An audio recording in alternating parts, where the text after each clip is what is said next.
G'day and welcome to week 6 of Healthy Heathcote's 90-day challenge. I'm Lee Evans, member for Heathcote, and this is Emily. Hello Emily. Hi Lee. How are you going? I'm good, how are you? As you can see, there's been a few changes since the last video. I've had a shoulder reconstruction and it's just a couple more weeks along. So what are we doing today, Emily? Today we're talking about sugar. Sugar. Yeah. So sugar is naturally in lots of things. So when we eat sugar, it actually raises our glucose or blood sugar levels, and this is a natural process. And then our pancreas excretes insulin, and the insulin is what we use to get the sugar out of the blood, and we use it in our bodies for energy or to store it. And then we feel hungry again, and we eat more, and we get more sugar. And that's natural, and our bodies do need sugar to function. The problem is when we eat processed sugar. Now, when we eat processed something, if we eat an apple, for instance, that's filled with lots of fiber and other nutrients, and so the sugars are really slowly into our blood. But if we eat sugar, that gets released into our blood quite quickly, and it causes a spike in the glucose and then a spike in the insulin. Our bodies don't like that. And so that can cause lots of problems in our bodies, and it actually leads to things like diabetes or heart disease, anxiety, depression, stress, difficulty to learn, especially in kids, fatigue, headaches, and if we have more sugar than we can actually use, then we can store it as fat, and it causes us to gain weight. So all of those are potential problems if you're eating actual processed sugar.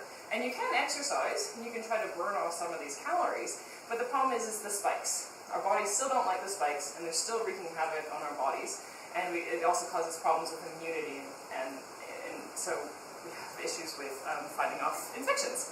And also we feel hungry more quickly, and so we're going to eat more. So it is a problem eating processed sugar. So we can exercise to burn off some of these calories, but our bodies still don't like the spikes. And that just still wreaks havoc on our mental abilities and our immunity.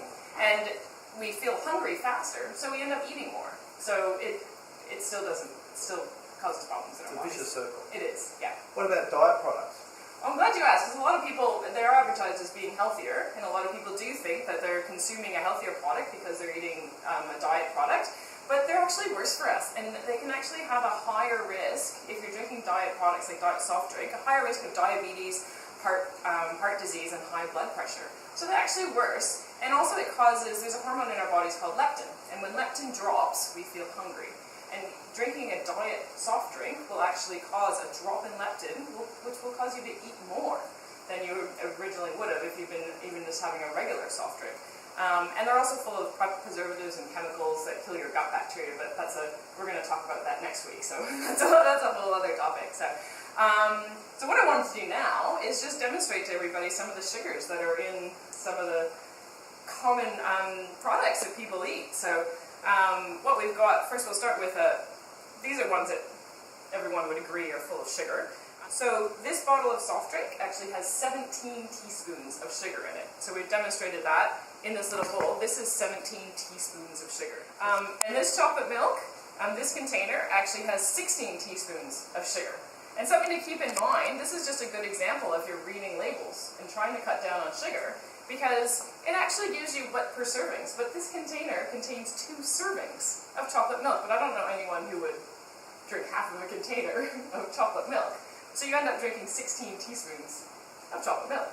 And then our Tim Tams, another good example. So 2 Tim Tams, you might be able to stop at 2 Tim Tams? 2 Tim Tams is 4 teaspoons of sugar. I don't know anybody that can stop at 2 Tim Tams. So you can have the whole container. That's what usually happens. And then here are some products that I think people don't realize quite how much sugar is in them. So the tomato sauce, 1 tablespoon of tomato sauce has, how much sugar is in that, Lee? 1 teaspoon of sugar. So 1 teaspoon of sugar for a normal serving of tomato sauce. And again, who has the normal serving of tomato sauce? I think more people put more than 1 tablespoon of sauce on their products. And then this is an apple juice, and I think a lot of people would buy this for their kids, thinking that was a healthy option. And let's show them how many teaspoons are in that one. That actually has 4 teaspoons of sugar. So a little tiny container has 4 teaspoons of basically unnatural sugar. Yeah, it's added processed sugar. And I don't think anyone would want their kid to just chow down on 4 teaspoons of sugar. That seems like a lot. And then another one so this is the next one that I think a lot of people think is healthy, and it is advertised as being healthy, and in fact has quite a lot of sugar. So the serving size that it suggests on it is 1 cup. So, I mean, that's quite small. I don't know anybody who would actually only drink have 1 cup. Much Nutrigrain in the 1 cup. No, there's not much Nutrigrain in there. But so that's 1 serving is 1 cup. And can you just show them how many teaspoons is in that?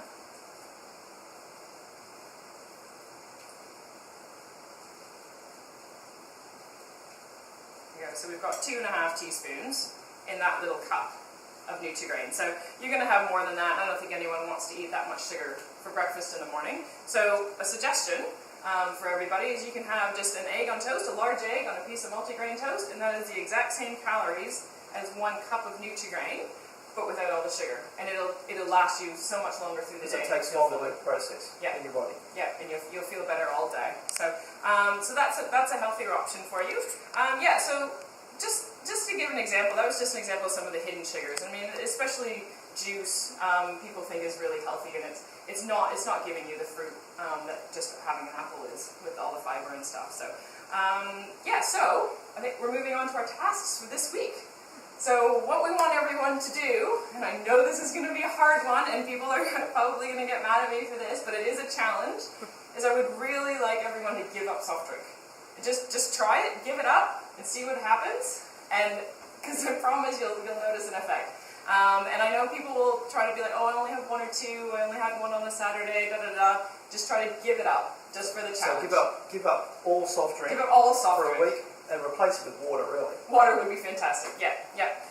And then we also want to try to cut down on all the other little sugary things. So for morning tea, try to have something healthy, like some carrot sticks and hummus, or some nuts or something.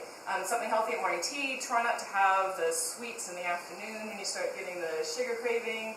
Maybe not dessert. So we're just going to keep it down to only having sugar maybe once a day for now. We'll do that for the next week. And if we can also look back at our chart, we're going to review from the previous weeks. So protein for breakfast, if you can have it for 4 days of protein every day this week. For lunch, can you have protein for lunch 2 days this week? And then we're up to walking for 40 minutes. So you can either walk for 40 minutes altogether, or two lots of 20 minutes, or whatever exercise it is that you've chosen to do. Water, you want to increase to 1.5 liters per day this week. And try not to have any caffeine before 8 or after 8 a.m. So you can have that morning coffee, still keeping that one, but try not to have them later in the day now. Okay.